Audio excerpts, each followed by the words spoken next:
It sure will be nice to see snow again, won't it? That's the truth. Christmas just don't seem like Christmas without it. And Pearl's house is all especial pretty in the snow. She sure is going to be surprised when we all come tromping in there tonight.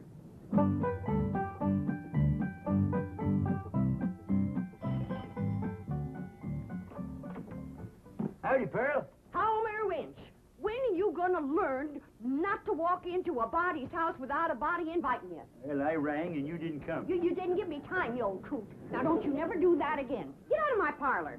I like you when you're mad, Pearl. You're an exciting woman. Homer, you get out of here. I don't have time for your foolishness. Jethrine and me is going to California to spend Christmas with Cousin Jake.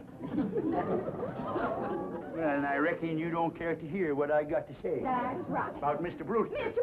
Brewster? Yeah, that tall, good-looking city fella who works for the oil company. Drives that big car. What about him? Is he in town? I've been ordered from your parlor, Pearl. I think I'd best be going. Homer, I didn't mean it.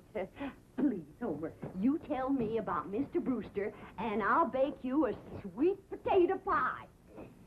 Well... And for dessert, red horse swimming in elderberry wine. You're an exciting woman, Pearl. Tell me. Well, you see, he stopped over at the Emporium to get some cheese and crackers. Said he was going to be over at Jed's cabin alone all day, and he didn't have no food.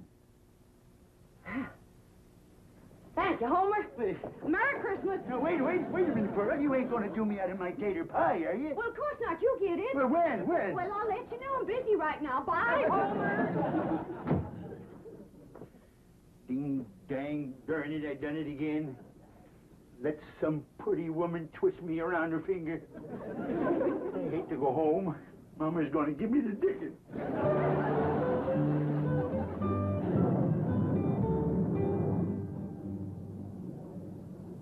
Jed, Hey, Granny. I just had a terrible thought. What's that? Suppose we get to Pearl's house and she ain't there. Where would she be? Out chasing that Brewster fella, that's where. Ah, she ain't likely to catch him in her horse and buggy.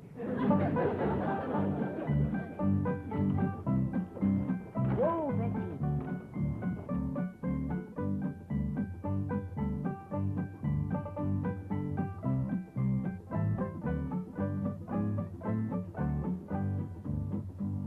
Now, Bessie, I play my cards right. You get to keep that there blanket permanent, because I'm going to have something else to keep me warm. A husband. Ain't that a beautiful word, husband? Husband. And what's more, I'll be riding in that big, fancy automobile. So you can retire to pasture with that good-looking racehorse from Hot Springs.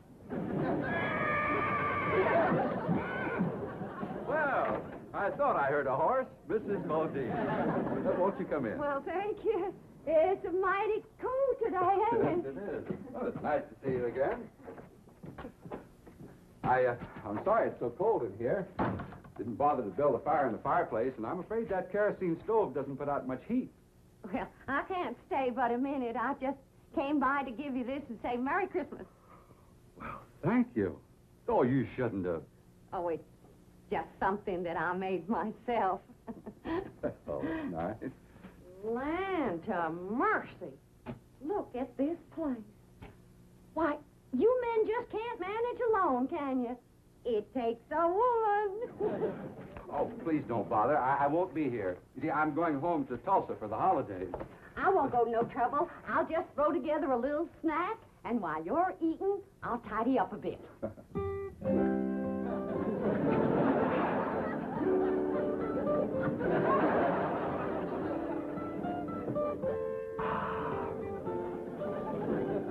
This is the most fantastic miracle I've ever seen. The way you produced this banquet right out of thin air. Ham, fried chicken, roast pork, and this delicious sweet potato pie. That's my own special recipe. Here, wash it down with some red horse and elderberry juice.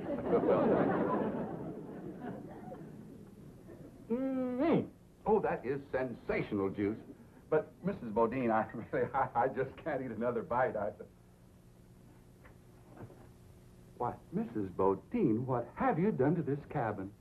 Oh, do you see a difference? And where did you get those curtains? I just run them up while you was eating. Really, you are a remarkable woman. You cook, you sew, you're a wonderful housekeeper. And I love it. It ain't work to me at all. It's pure enjoyment.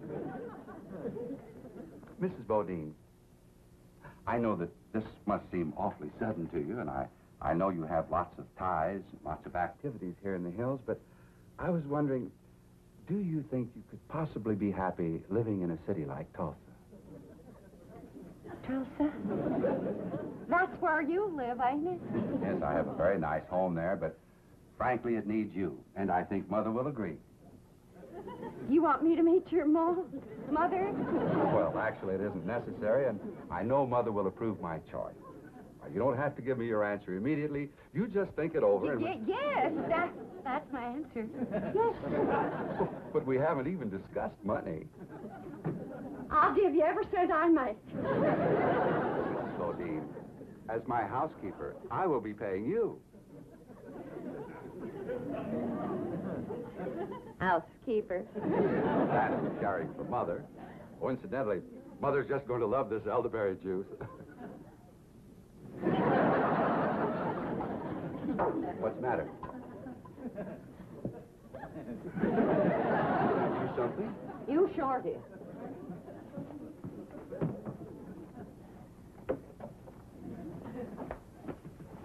You let me cook for you. You let me sew for you. Hand me the ham. You let me house clean for you. Now then, I don't know what it takes to get engaged in Tulsa, but in these here hills, you've done enough to get yourself promised, hitched, and honeymooned. Really, Mrs. Bodine, I didn't mean to. I'm going to Beverly Hills to spend Christmas with my cousin Jed. And when I tell him what you done, he ain't gonna take kindly to it. What, Mrs. Bodine? I give you my word that You give me my hand-knit socks. Your feet can't get no colder than they are right now.